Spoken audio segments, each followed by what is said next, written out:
হঠাৎ ইমরান ফোন দিয়ে বলল, আপু বাসায় আছেন? আমি আসতে চাচ্ছিলাম। তো বললাম আসবাই যখন, তো সাথে করে ইফতি ভাই আর রুহুল ভাই আর ইউসুফকেও সাথে করে নিয়ে আসিও। বাকিরা তো সব বাসা চলে গেছে। তো এখন আসবে যেহেতু, তো ঝটপট তো কিছু রান্না করতে হয়। চিন্তা ভাবনা করতে করতেই আমার দেরি, কারণ আমি একটা অলস মানুষ। তো হাতের কাছে যা ছিল তাই দিয়ে বানিয়ে ফেললাম প্রথমে কোফতা। মাংসটা ব্লেন্ড করে সেখানে সকল ধরনের মশলা দিয়ে দিলাম। তারপর দিয়ে দিলাম বেসন, একটা ডিম, আর আমি এখানে বারবিকিউ সস একটু দিয়ে দিয়েছিলাম যাতে টেস্টটা একটু ভালো আসে। যেহেতু কাঁচামরিচ দিয়েছি, তাই তন্ময়ের জন্য অপেক্ষা করছিলাম কখন সে আসবে অফিস থেকে, এসে আমাকে এগুলো মাখিয়ে দিবে। তারপর উনি এসে সুন্দর করে বানিয়ে দিল আমাকে কোফতার শেপ, আর আমি ভেজে ফেললাম। তাও সব রান্না করতে করতে আমার অনেক দেরি হয়ে গেছিলো। যেহেতু তাড়াহুড়ো, তাই প্রেশার কুকারে গরুর মাংসটা বসিয়ে দিলাম। তেলে পেঁয়াজ, দারচিনি, এলাচ, সকল গরম মশলাগুলো একটু ভেজে নিলাম। ভাজা হয়ে গেলে আমি এখানে আদা বাটা, রসুন বাটা আর জিরা বাটাটা দিয়ে ভালো করে নেড়ে নিয়েছিলাম।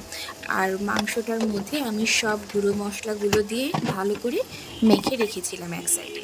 তারপর যখন পেঁয়াজটা ভাজা হয়ে গেল, তারপরে আমি সবগুলো মাংস প্রেশার কুকারে দিয়ে দিয়েছি।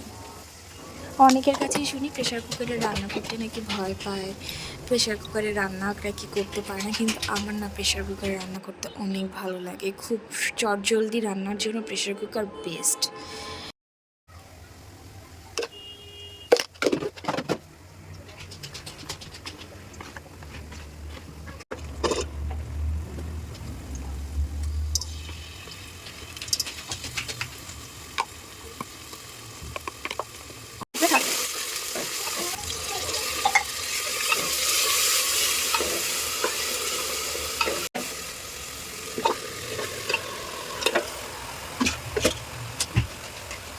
মাংসটাকে একটু ভালো করে নেড়ে চেড়ে কষিয়ে নিলাম।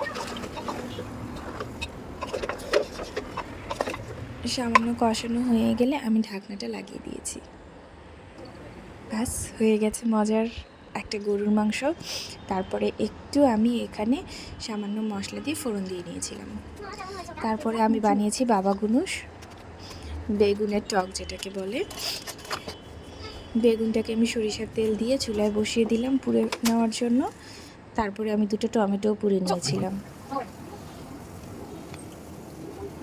এই গরম গরম বেগুন ছোলাটাও একটা সমস্যা, তাই এটা আমি তন্ময়কে দিয়েই করে নিয়েছি।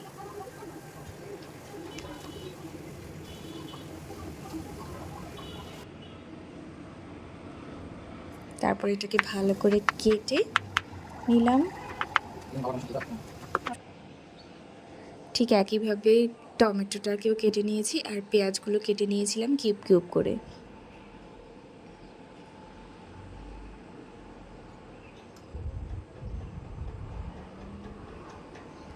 সরিষার তেলটা গরম হয়ে গেলে এখানে আমি পেঁয়াজ কুচি, মরিচ ফালা করে এখানে আমি দিয়ে দিয়েছি।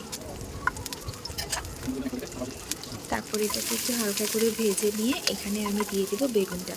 তবে এখানে পাঁচফোড়নের ফোড়নটা দিলে খুব ভালো হতো, যেটা আমি ভুলে গিয়েছিলাম, এবং পরবর্তীতে আমি এটা করে নিয়েছি।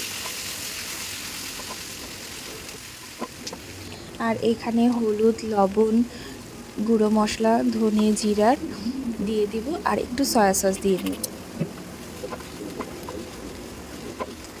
তারপর ভালো করে নেড়ে চেড়ে নিলাম। যেহেতু এটা ফুল সিদ্ধ আমি করিনি, তাই এখানে একটু সেদ্ধ করে নিলাম।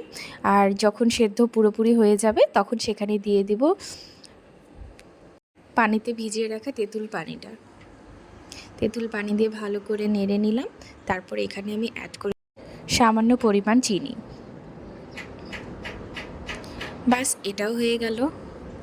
এরপরে গেস্ট আসার পালা, এবং অনেক রাত হয়ে গিয়েছিল, তাড়াতাড়ি করে ওদেরকে পরিবেশন করে দিলাম।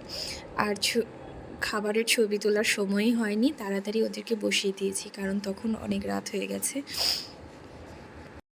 খুব কম সময়ের জন্য, তাই বেশি কিছু করতে পারিনি ভাইদের জন্য। অ্যাকচুয়ালি ওরা আমার কলিগ না, ওরা আমার কাছে আমার ছোট ভাইয়ের মতো। আর ওরাও আমাকে বড় আপুর মতো অনেক শ্রদ্ধা করে।